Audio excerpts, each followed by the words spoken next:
Bonjour, vous écoutez C'est Bleu, le podcast qui parle de ce que la mer fait d'actualité dessus, dessous, à côté et sur la côte bleue. Je suis Jean-Michel Roch et je vous souhaite la bienvenue sur C'est Bleu. Ce podcast est réalisé au profit de la station SNSM de Carreau.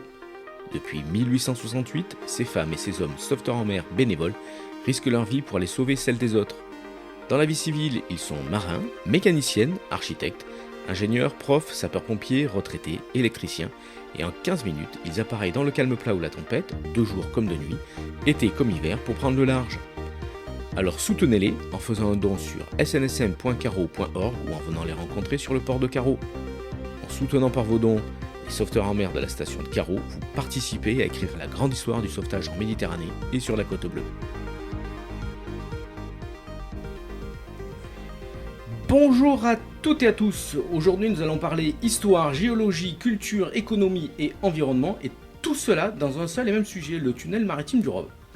Alors avant de commencer, je voudrais dédicacer ce podcast à une grande voix de France Inter et France Info, Monsieur Christian Bex, le spécialiste de la voile et de l'aventure sur Radio France. 10 ans que tu es à la retraite, mais ta voix et tes histoires de marins nous manquent, profite bien de tes nombreuses années de retraite, salut Christian. Alors pour discuter de ce tunnel maritime du Rove, nous sommes accueillis par Michel Métainier, historien, professeur d'histoire, spécialiste d'histoire locale provençale, et Raphaël Grisel, le directeur du JPREB. Messieurs, bonjour. Bonjour. Bienvenue sur C'est Bleu, merci d'accueillir les auditeurs de C'est Bleu, merci de nous recevoir ici à Berlétan. Alors c'est vrai, on est un peu loin de la côte bleue, mais il y a une raison. Monsieur Raphaël Grisel, nous sommes où exactement ? Alors nous sommes ici dans les bureaux du JPREB, sur le siège du JPREB syndicat mixte, qui est l'organisme en charge de la restauration écologique de l'étang de Berre. D'accord. Et monsieur Michel Métainier, donc présentez-vous s'il vous plaît. Je suis professeur d'histoire-géographie au collège Le Petit Prince de Gignac et je m'intéresse beaucoup à l'histoire régionale et entre autres au canal ou au tunnel du Rove. Le tunnel du Rove, voilà.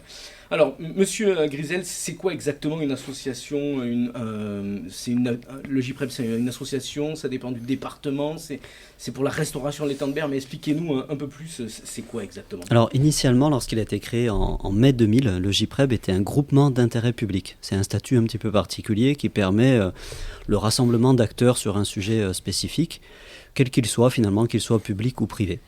Et puis le temps a passé, et donc dans la volonté de pérenniser un petit peu cette structure, qui normalement a une durée de vie limitée, puisque c'est des missions de 6 ans pour les GIP, s'est constitué un syndicat mixte. Donc aujourd'hui, on est une collectivité territoriale, au même titre qu'une ville ou que le département ou la région, par exemple. La particularité en tant que syndicat mixte, c'est qu'on va regrouper des collectivités de niveaux, d'échelles différentes. Donc il y a 10 villes, les 10 villes riveraines de l'étang de Berre, la région et le département, et aussi les chambres consulaires, c'est pour ça qu'on a un syndicat mixte ouvert, qui participe donc à cette administration du JPREB. D'accord. Alors vous l'avez compris, aujourd'hui on va parler en stéréo et faire des allers-retours incessants entre le passé du tunnel maritime du Rove et le futur, puisque ce tunnel maritime, il part de la mer Méditerranée ou il part de l'étang de Berre, ça dépend dans quel sens on le prend, et tout ça pour parler du plus grand tunnel maritime au monde. Alors, je vous rectifie, le plus grand canal maritime. Le tunnel, c'est pour le train, le canal, c'est pour le bateau. D'accord. Merci Michel. Alors, expliquez-nous un peu comment on devient le spécialiste du canal maritime. Alors, ça s'est fait tout à fait par hasard. J'appartenais au club cartophile de Marignane, qui existait depuis quelques années. Et à une réunion, le président dit, il faudrait qu'on fasse un petit livret. Et voilà. Et un membre de l'association, mon ami Fernand Révilla, il dit « Moi, j'ai les cartes postales, il y en a quantité, mais je ne suis pas prof d'histoire. » Voilà. Et donc, j'ai levé la main, je dis « On fait un travail à deux. » Et c'est parti de là, au début des années 1990, et on a travaillé sur tous les fonds d'archives pour trouver tout ce qui fait l'histoire extraordinaire de ce canal. On a fait Marseille, puis on croit toujours qu'il n'y a que Marseille ou l'étang, mais il y a tous les petits villages à l'époque qui étaient intéressés par cette voie d'eau. Et donc on a fait tous les fonds d'archives et on a écrit cette belle histoire du canal. Alors il faut expliquer pourquoi cette idée de canal, je sais que... Alors Marseille est la grande ville de France qui ne soit pas reliée à un fleuve. Vous avez Paris, Lyon, Bordeaux, sauf Marseille. Et Marseille veut être reliée par quelque chose jusqu'en Arles et jusqu'au Rhône. Et donc, on a l'idée, alors sans remonter aux Romains, sans remonter à Louis XIV ou à Napoléon, mais on a l'idée de ce canal. Et donc, ça va se concrétiser dès la fin du 19e. Tout le monde est d'accord. Bon, après, il faut financer. Et voilà pourquoi, entre 1879, la décision est prise, et 1900, au début du XXe siècle, où on va le faire, la loi l'entérine, 25 ans d'atermoiement, ça coûte cher, etc. Mais une fois que ça a été décidé, ben voilà, ça va se faire, et les premiers coups de pioche, 1910, et la mise en eau, 1925. Entre-temps, il se passe la Première Guerre mondiale. Oui, et ce qui est remarquable, c'est que, il n'est jamais arrêté par le conflit. L'explication, elle est très simple. C'est que, alors, les ouvriers qui étaient ici des régionaux sont partis pour combattre, mais ils ont été remplacés par des Italiens et des Espagnols. Et quand les Italiens partent aussi au combat, on va avoir beaucoup plus d'Espagnols qui vont venir. Donc il ne s'est jamais arrêté. Il y a toujours eu de la main-d'œuvre. Toujours. Et on a même fait venir des prisonniers, parce que depuis tout le front de l'Est, il y avait des quantités de prisonniers.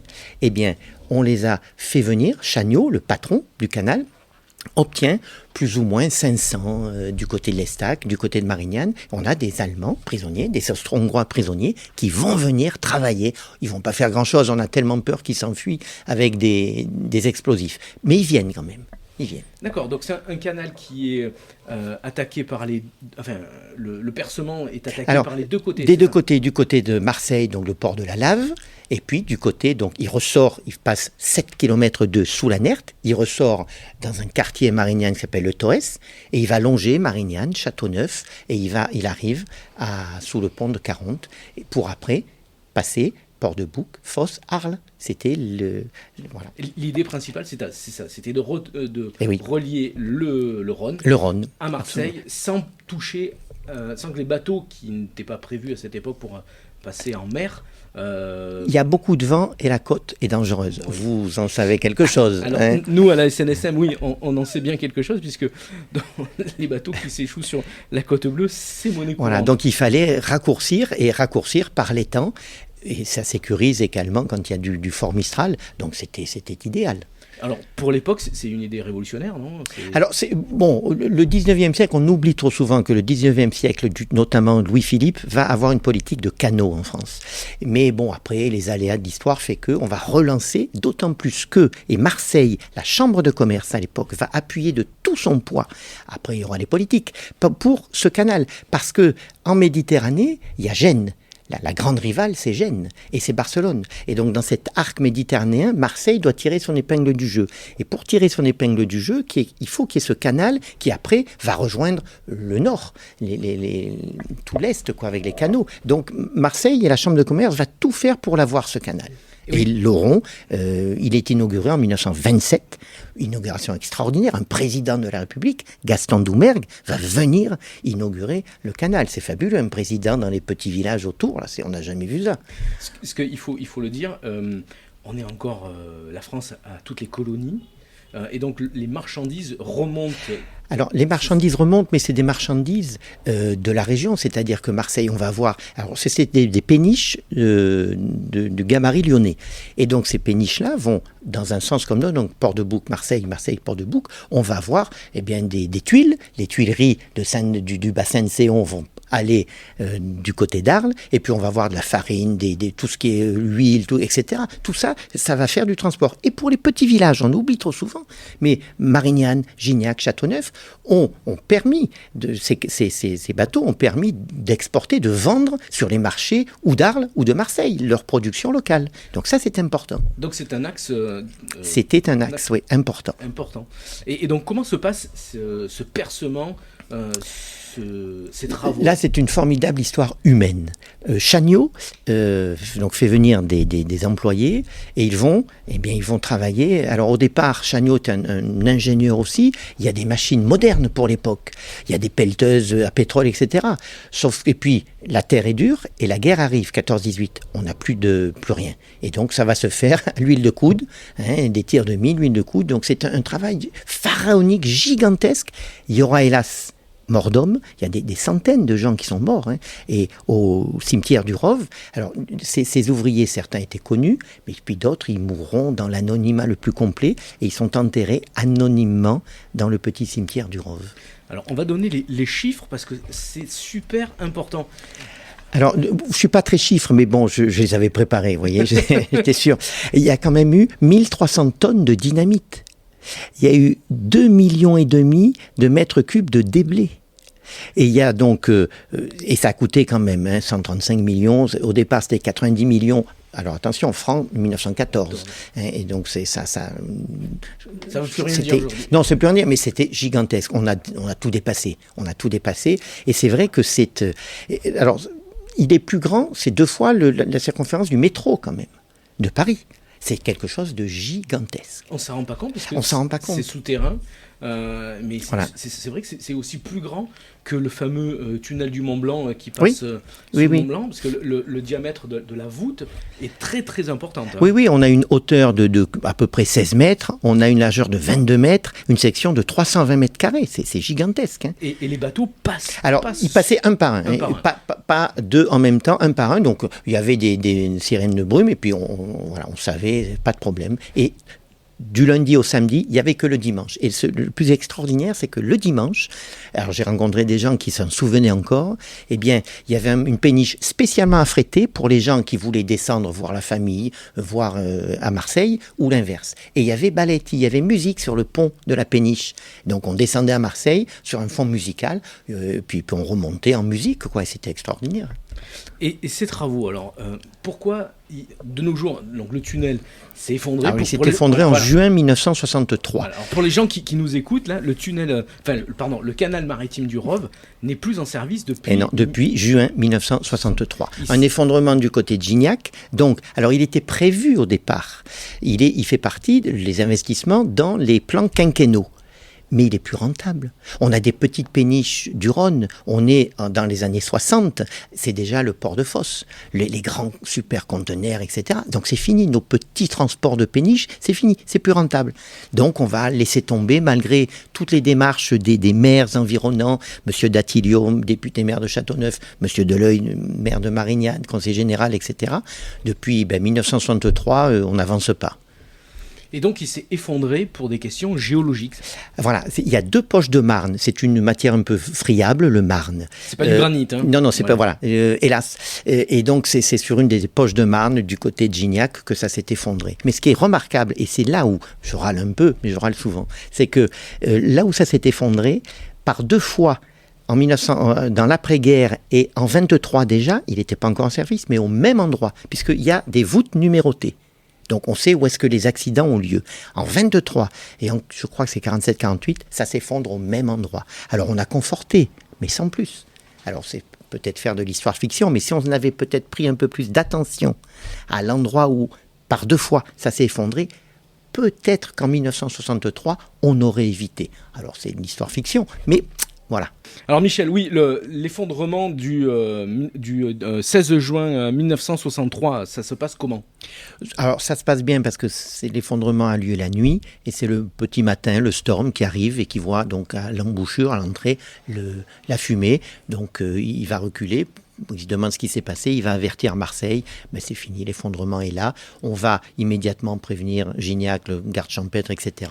Et on voit le cratère dans ce quartier de Gignac qui s'appelle la Viguière et qui est maintenant bien protégé, mais depuis 1963, l'eau ne passe plus entre Marseille et l'étang de Berre. Alors pour les habitants de Martigues, le storm, et les habitants de Martigues et Port-de-Bouc, le storm, on l'a bien connu, il était amarré pendant des années au quai.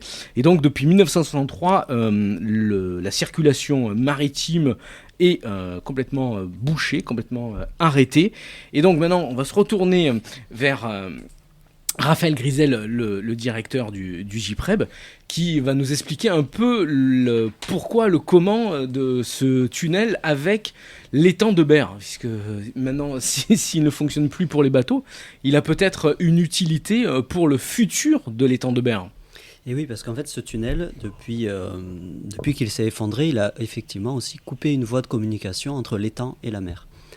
Et il y a une chose qui est certaine pour toutes les lagunes, c'est qu'une des voies d'amélioration de leur état écologique, c'est toujours de travailler sur les relations qu'elles ont avec la mer. Donc pour les lagunes du Languedoc, par exemple, qui ont des grands lits d'eau sableux, c'est assez facile d'imaginer de nouvelles ouvertures ou d'améliorer les communications qu'il peut y avoir entre la mer et la lagune. Pour l'étang de Berre, qui a une configuration géologique assez différente, avec une seule communication naturelle au niveau de Martigues, finalement, il n'y a pas vraiment de solution pour renforcer les échanges avec la mer, si ce n'est celle qui avait été construite artificiellement donc, au début du XVIIIe siècle, pour faire communiquer l'eau de mer avec l'étang de Berre. Alors, l'étang de Berre, il faut le rappeler, c'est le plus grand étang salé d'Europe, c'est ça ? C'est ça. Le plus grand, c'est toujours compliqué, parce que les lagunes, elles ont des surfaces différentes, des profondeurs différentes. Donc si on peut parler de volume d'eau, par exemple, elle fait partie des plus grandes lagunes d'Europe, effectivement, avec Venise et avec Mar Menor aussi en Espagne. D'accord. Et donc cet étang de Berre, il a un bassin versant, puisque c'est ce qui nous intéresse, c'est l'eau qui ruisselle, plus les autres eaux additionnelles avec, on va en parler, EDF de Saint-Chamas. Ça représente une population, un bassin versant de combien de personnes qui vivent autour de l'étang de Berre ? Alors aujourd'hui, sur les 10 communes riveraines, on a à peu près 250 000 personnes qui vivent directement autour de l'étang de Berre, et son bassin versant, c'est-à-dire les personnes qui sont situées sur sa zone d'alimentation en eau, finalement, ça représente plus de 600 000 personnes. Oui, c'est quand même assez important pour le département des Bouches-du-Rhône, et je crois que ça va même au-delà des Bouches-du-Rhône, c'est ça ? Alors ça va avec l'affluent l'Arc, qui est l'affluent principal de l'étang de Berre, qui n'est pas une rivière, puisque l'étang de Berre, juridiquement, c'est la mer. Et oui. Donc tout ce qui afflue vers la mer, c'est un fleuve, donc on va parler de fleuve côtier. Et donc l'Arc prend sa source effectivement dans le Var. Dans le Var, oui. Important. Et donc on sait qu'à Martigues, dans les années 60-70, il y a eu l'élargissement du canal, avec la disparition de la pointe Brescon, qui était bien connue pour les peintres, et puis aussi l'aménagement de tout l'étang de Charente, qui est devenu le canal de Charente, avec le site pétrochimique de la Vera. Mais la sortie sur la mer Méditerranée et le golfe de Fos reste de la même taille, puisque l'échange entre l'étang et la mer Méditerranée, le débit n'a pas augmenté, et c'est ça le souci. En fait, c'est difficile de savoir, et je ne sais pas si c'est ça vraiment le souci, mais effectivement, on a là une inconnue historique, parce qu'on n'a pas de données sur les débits qui pouvaient être échangés à l'époque. Ce que l'on sait, c'est que historiquement, cette zone-là est effectivement un marais, les étangs de Charente. C'était beaucoup plus large et beaucoup moins profond. Aujourd'hui, ça a été aménagé donc, à des vocations industrielles, donc il a été rétréci en termes de largeur et approfondi. On connaît les volumes échangés actuellement entre la mer et l'étang. On ne sait pas trop ce qu'ils étaient à l'époque. Par contre, ce que l'on sait, c'est qu'effectivement, l'étang de Berre avait, il y a 100-150 ans, un caractère marin assez marqué, puisqu'on y retrouvait des oursins, on y retrouvait toutes les espèces de poissons marines et autres. Donc ça, il y a beaucoup de témoignages qui rapportent ces... Il y avait des moulières jusqu'aux années 1950, au milieu de l'étang, il y avait des moulières, et oui. Comme le marquis de Galifet avait sur Martigues au XVIIIe. C'est ça, parce qu'il y avait aussi les fameux câlins, des bordigues aussi. Et puis, pour la petite histoire, je crois que Napoléon Bonaparte est venu visiter Martigues. Oui, d'un aspect militaire, voilà, les Anglais aussi étaient au large, il fallait venir voir un peu ce qu'il en était. Oui. Et puis, je crois que Napoléon Bonaparte a trouvé que le lieu n'était pas assez... propice pour l'implantation du... Peu de protection. Voilà, peu de protection. Et puis le canal était peu profond et pas assez large pour laisser passer déjà des gros bateaux de la Royale. D'accord. Et donc le tunnel maritime, le canal maritime du Rove peut être une solution pour que l'étang de Berre se porte mieux. Et est-ce qu'il s'est mieux porté durant les années où était en service le canal du Rove ? Alors, c'est une question à laquelle il est très difficile de répondre, puisque à l'époque, il n'y avait pas les pollutions qu'il y a eu par la suite. Donc, ce qui est sûr, c'est qu'à l'époque, il se portait bien. Et on imagine aujourd'hui, on arrive à déterminer qu'entre 1925 et 1960, c'est les périodes de l'histoire où l'étang était le plus productif, le plus prolifique, autant en termes de production de poissons, de moules, de coquillages pour les habitants qui étaient là, que de loisirs aussi, et d'activités. Les gens venaient se baigner, il y avait le début des congés payés, tout ça. Donc c'était vraiment un lieu de très forte activité. Et c'est à cette période-là, entre 1925 et 1960, qu'on estime qu'il a atteint son maximum. Ensuite, on a aussi une conjonction de pollution industrielle, pollution urbaine, pollution avec l'eau douce, hein, on l'a dit, qui a été apportée par EDF, qui fait que l'étang petit à petit a pris des claques, hein, en gros. Il s'est détérioré et aujourd'hui, il a du mal en tout cas à retrouver un équilibre avec des communications avec la mer qui sont réduites puisqu'il n'y en a plus qu'une, alors qu'effectivement, 2 sont possibles. D'accord, et c'est vrai qu'à une époque, ou toujours actuellement, l'étang a des petits épisodes où il est malade, et puis d'autres moments où il est en rémission, il se porte mieux. Mais c'est vrai qu'à l'époque, avec l'implantation de toutes ces usines, ça a un peu aggravé le problème. Mais de nos jours, comment se porte l'étang ? Alors, pour une lagune, c'est normal qu'il y ait des épisodes de crise, mais plus la lagune est grande, plus ces épisodes doivent être rares. Il y a une inertie, tout simplement, des milieux naturels qui font que pour un milieu qui est grand, qui a la profondeur de l'étang de Berre, les épisodes de crise qui vont toucher tout l'étang doivent être très rares. Nous, on n'en avait pas connu depuis plus de 20-30 ans.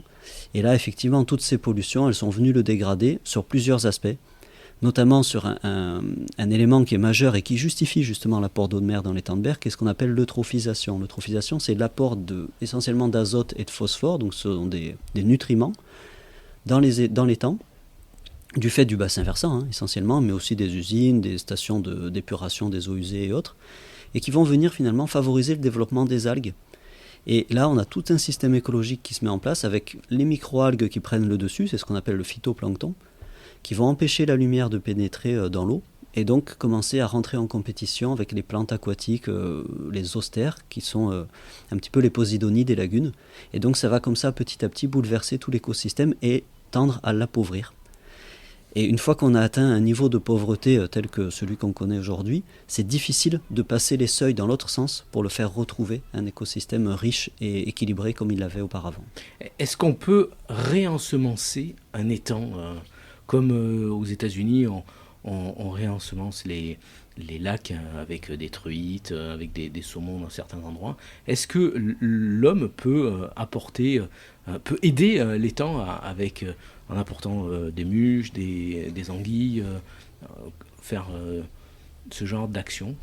Alors, réensemencer, c'est toujours aussi risqué parce qu'on ne sait pas l'origine, enfin on peut savoir l'origine, mais on ne va pas forcément savoir précisément ce que contient les animaux qu'on va apporter. Ah oui. Et souvent, c'est un risque de faire venir de manière artificielle, finalement, pourquoi pas des parasites, pourquoi pas des bactéries ou même des animaux qui n'ont pas à être là et dont on ne va pas contrôler après le développement. Donc, à partir du moment où, à la différence d'un lac, l'étang il est en communication permanente avec la mer, il est en communication avec les rivières, et c'est ça la propre caractéristique d'un étang, d'une lagune méditerranéenne, c'est d'être à l'interface entre la mer et les rivières.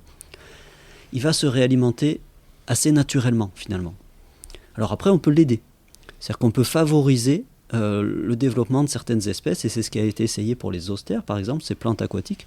On sait qu'elles peuvent avoir un développement assez lent, on sait qu'elles peuvent être alimentées aujourd'hui, puisqu'il y a de fabuleux herbiers dans le golfe de Fos, au niveau de l'anse de Carteau.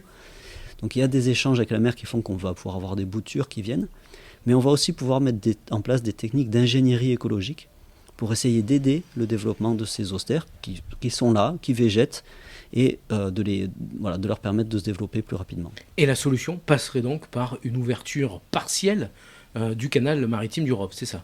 Et oui, parce que finalement, la principale méthode finalement, qu'on peut mettre en place pour permettre à l'écosystème de se développer et d'avoir un équilibre entre toutes les espèces qui doivent y vivre, c'est de permettre des bonnes conditions écologiques du milieu. Et pour ça, les échanges avec la mer, c'est effectivement un point important, parce que la mer Méditerranée a la particularité d'être oligotrophe, c'est-à-dire très peu riche, très pauvre en éléments nutritifs, justement l'azote et le phosphore. Donc comme on a plutôt tendance à avoir un excès dans les apports du bassin versant, c'est un simple effet de dilution. Plus on va apporter d'eau de mer, plus on va faire baisser la charge globale en nutriments et donc permettre à l'écosystème de retrouver un écosystème équilibré. Alors concrètement, comment cette ouverture du canal maritime du Rhône pourrait se passer ? Qu'est-ce qui a été envisagé ? Alors aujourd'hui, ce qui est envisagé, d'une part, c'est que dans un premier temps, ce soit du pompage pour favoriser un sens de circulation. Il y a à côté Marseille des plages, des zones de baignade, et on a à côté étang de Berre et étang de Beaulemont des eaux dont la qualité est relativement dégradée. Donc il ne s'agirait pas d'aller, on va dire, gêner les activités touristiques qu'il peut y avoir côté Marseille. Et donc l'idée est d'avoir un sens unique, ce qui par ailleurs est aussi beaucoup plus efficace en termes de renouvellement. Donc il était imaginé que dans un premier temps, il y a un système de pompage qui permette une circulation d'eau à des débits relativement doux finalement, qui était de l'ordre de 10 mètres cubes seconde.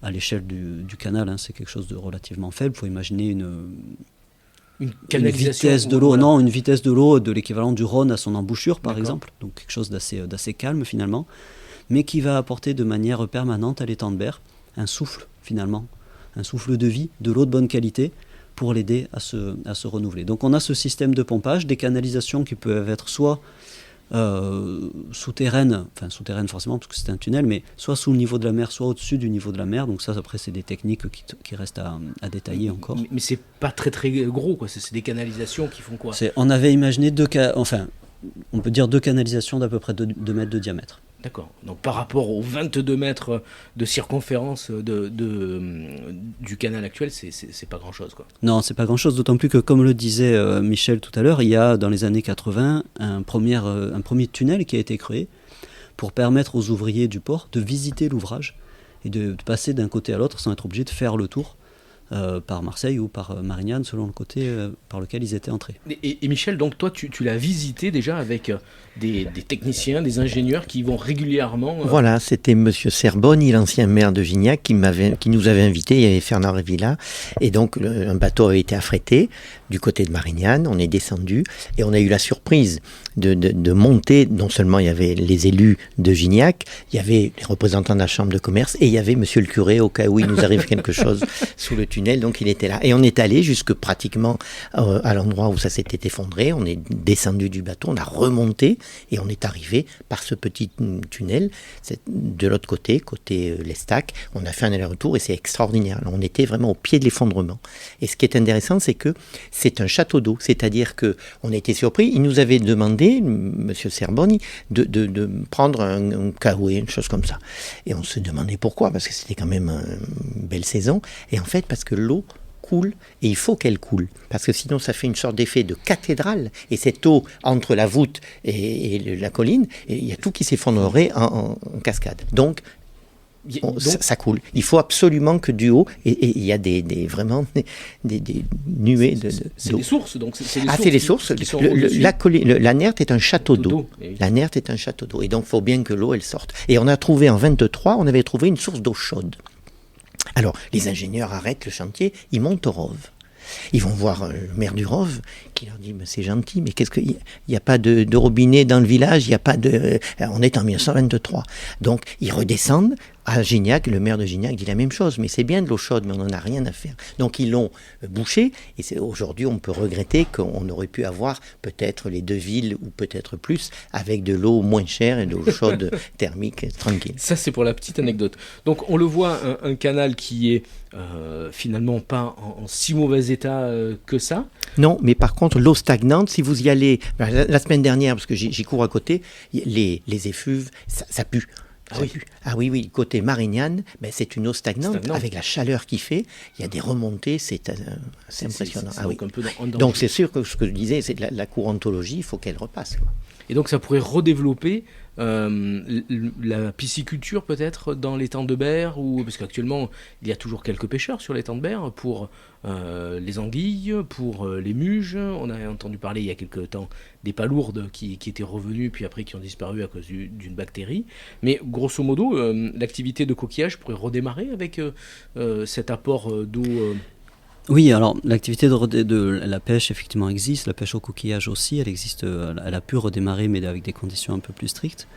En fait, c'est surtout, alors c'est un plus pour l'étang de Berre, c'est sûr, sur l'aspect dilution que ça peut permettre, mais c'est aussi la création de ce qu'on appelle des zones refuges, c'est-à-dire que et l'étang de Beaulemont qui profiterait de ces apports et le canal du Rove vont pouvoir être des secteurs dans lesquels les espèces, en cas de mauvaises conditions sur l'un ou l'autre des trois milieux, vont pouvoir aller se réfugier pour après recoloniser plus vite les milieux.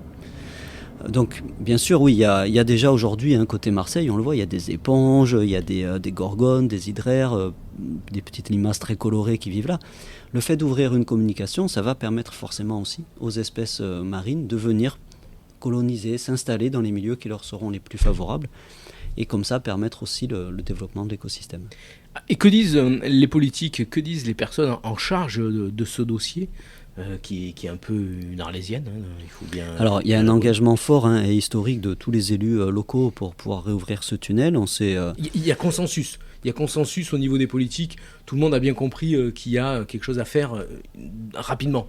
Bien sûr, ce consensus, il existe. Il y a toujours des discussions sur les méthodes, les niveaux et tout, mais ce qui est important, c'est de bien avoir en tête que, d'un point de vue écologique, ce qu'il est souhaité, c'est de mettre en place quelque chose d'expérimental pour permettre de s'adapter au milieu. On est là sur un projet qui n'a pas d'autre vocation que d'améliorer le fonctionnement écologique des milieux.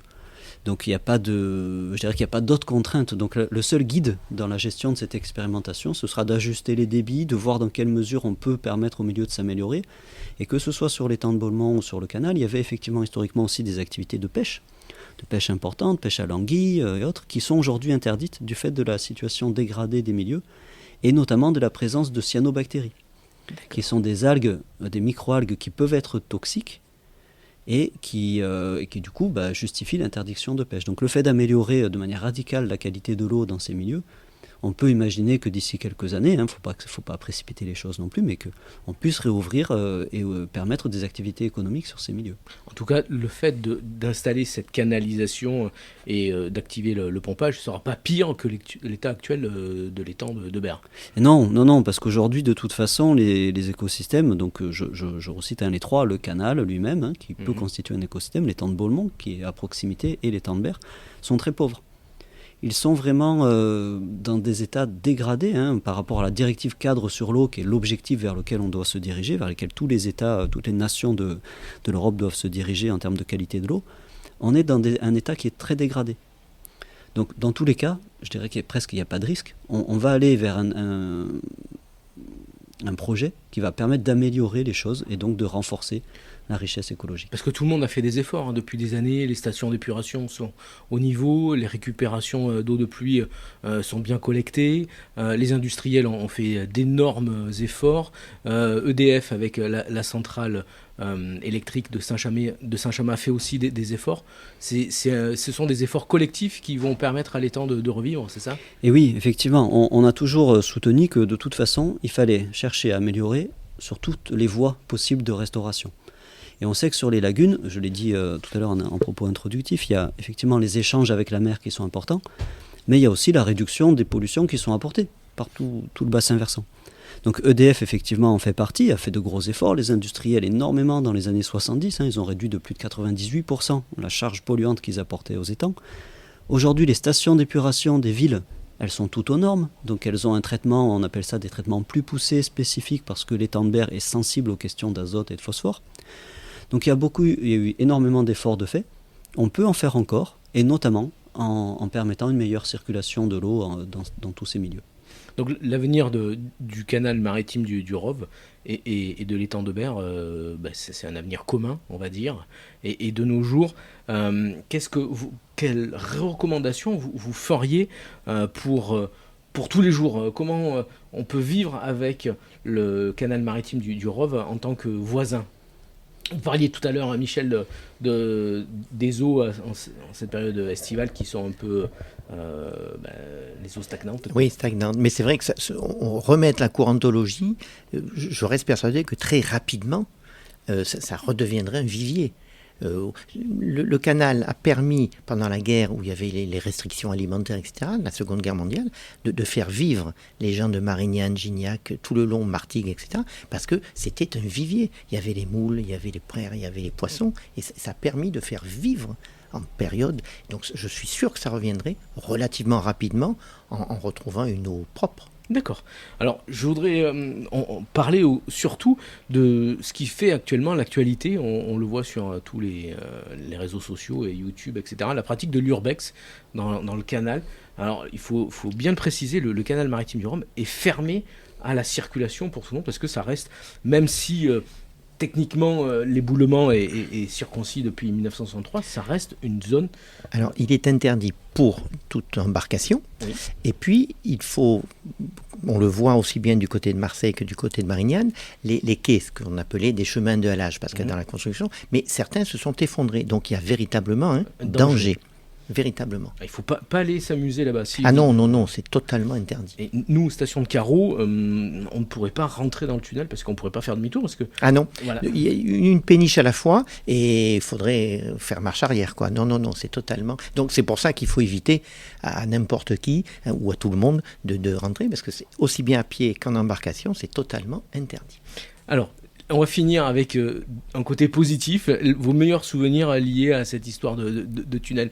Michel ou Raphaël? Alors, je ne sais pas si on aura le même avec Michel, mais c'est vrai que j'ai eu l'occasion aussi de le visiter, ce tunnel. On travaille dessus depuis longtemps et il y a beaucoup d'enjeux et d'impatience quant à sa réouverture. Donc effectivement, on est très impatient de la suite, mais on a eu l'occasion dans les différentes études qui ont été conduites de le visiter également. Et de descendre, je ne sais pas si c'est par là que vous étiez descendu aussi, Michel, mais nous on était descendu par le puits d'accès depuis Gignac. Et donc c'est 70 mètres de petites échelles à descendre dans un puits. Il fait 70 mètres, faut faire attention. Alors à la descente ça va. Et effectivement avec le casque, les lumières et tout ça, et c'était vraiment très, très impressionnant finalement d'arriver là-dedans. On est un peu déboussolé parce que finalement une fois qu'on est descendu à travers le puits, on perd tout repère. Et quand on arrive, c'est presque difficile de savoir quel côté est Marseille et quel côté est Marignane. Et donc on se retrouve comme ça, posé sur l'esplanade avec le petit tunnel qui permet de le traverser, qui fait 1,80 m de haut, mais sur peut-être 80 cm de large, donc c'est vraiment très étroit. Et voilà, c'est une ambiance vraiment très particulière. On a l'impression d'être une cathédrale, ça résonne, enfin c'est vraiment très particulier, ça reste un souvenir mémorable. Oui, ce dont il parle, c'est les puits d'aération. Il y a des puits d'aération le long de l'année. Et Michel, toi, ton souvenir? C'était surprenant parce que c'est un canal décidé à la fin du 19e, c'est-à-dire qu'on imagine c'est un peu un art de construction comme Germinal, Zola. C'est-à-dire qu'il était prévu pour qu'il y ait des chevaux en bas. Et ils avaient prévu, et elles y sont, une loge. Il y avait un endroit où il était prévu et il y a encore de la paille. Quand on y est allé en 92 ou 93, et il y avait encore de la paille. Donc imaginez le passé avec le cheval, Germinal, l'entier, et puis les ingénieurs modernes aujourd'hui, eh bien c'est sur ce même endroit, et c'est assez émouvant. Historiquement, moi ça m'émeut toujours de se dire qu'on est passé du 19e au 21e. D'accord. Et écoutez, Michel, Raphaël, merci beaucoup d'avoir parlé avec nous de ce de ce canal maritime du Rov. C'est toujours intéressant de voir de l'intérieur comment des femmes et des hommes passionnés défendent le patrimoine et l'environnement. Si vous avez envie de pratiquer l'urbex dans le tunnel du Rov, eh bien, nous vous le déconseillons. Si vous êtes intéressé par ce tunnel, pas comme les autres, achetez plutôt le livre de Michel Métainier, qui est aux éditions... c'est aux éditions Tacussel. Voilà. Et si vous avez l'âme d'un aventurier de l'environnement, venez rencontrer les équipes du JPREB, ici à Berre. Et n'oubliez pas surtout d'aller soutenir les sauveteurs en mer avec vos dons et vos achats sur la boutique de la SNSM, ou venir les rencontrer à Carreau tous les samedis matins. Si vous nous avez suivis jusque-là, merci à vous. N'hésitez pas à nous faire part de vos impressions, on est à votre écoute. N'hésitez pas non plus à nous faire part de votre actualité en rapport avec la mer, ici, sur la Côte Bleue, entre l'Estac et la Vera. On se retrouve dans quelques jours pour un nouveau podcast de C'est Bleu avec un nouvel invité. Merci Michel et Raphaël, merci et bon vent. À bientôt. À bientôt, merci. À bientôt, merci.